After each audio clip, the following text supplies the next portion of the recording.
دا ارث وشو ځا منو ځا چې یا ښه شوي دي یا بد شوي دي مسلمانان تقسیم کړل خو چې د کوم مقصد دپاره دا شوي و په کار ده چې هغه مقصد خو موږ لاسته راوړی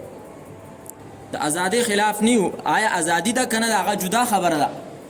خو مقصد دا و شبیر احمد عثماني رحمه الله تعالی چې کوم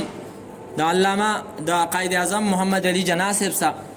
په دې تحریک ازادۍ کې هغه شریک و د هغه مطالبه دا وه چې یو داسې ملک به موږ ته میلاو شي چې په هغې کې به مکمل نظام د قرآني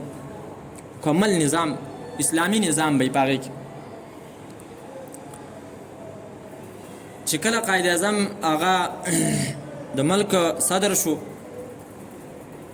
شبیر احمد عثماني صاحب هغه ته ویلي چې قانون همارا کیا ہوگا هغه ورته دا قرآن پیش کړی و چې همارا قانون یې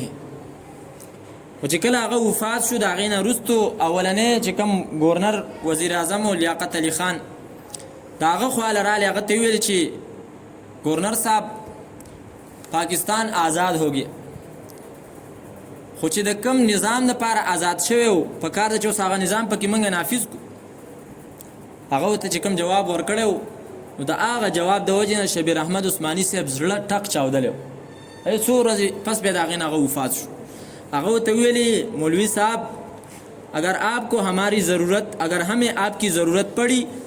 تو ہم خود آپ کے پاس آئیں گے ابھی آپ جائیں آپ مسجد میں بیٹھیں ہم جانے اور ملک جانے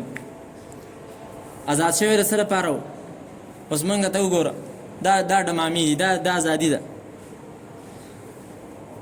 دا څنګه ازادي ده چې په دې کې د مسلمانه یوه خور د دې نه روانه کړی شي او په امریکا کې چې نو 20 کالو قید په هغې باندې وخېږي او څوک چې دی نو اواز د هغې لپاره نشي پورته کولی دا ازادي ده دا ازادي ده چې په دې کې چې دی نو هر چاته دا اختیار ده چې خپل جنس تبدیلوه د ځان نه اجړا جوړوه ځان نه ښځه جوړوه اوس د پرونۍ خبره ده نجم سیټي د مسلم لیگ نون یو دغه دی یو رکن دی د هغه زوی چې دی نو د الګ سره نکاح کړی زوی د الګ سره نکاح کړی ښه نو موږ ویو چې ټیک ده د کوم قانون دپاره تا د ملک آزاد کو هغه قانون خو پې نافظ که هله به موږ خوشحاله شو موږ به ویو چېرې زموږ د مسلمانانو چې کومې یینې دي هغه بې ځای نه دي تلي او که داسې وي نو بیا دغه زموږ په زړونو کې بیا دغه شک په ځای باندې برقرار دی چې دا ازادي نه ده بلکې دا د ازادۍ په نوم باندې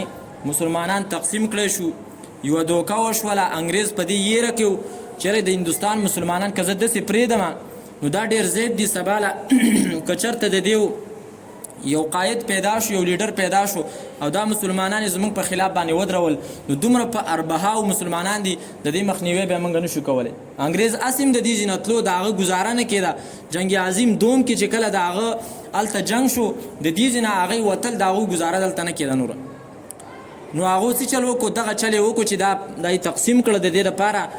چې د دې مسلمان د هغه ځای نه غافله شي هغه د دې ځای نه غافله شي یو بل په مدد کې چې کوم دی نو دوی نشي راتللی نو موږ به ترې په امر کړو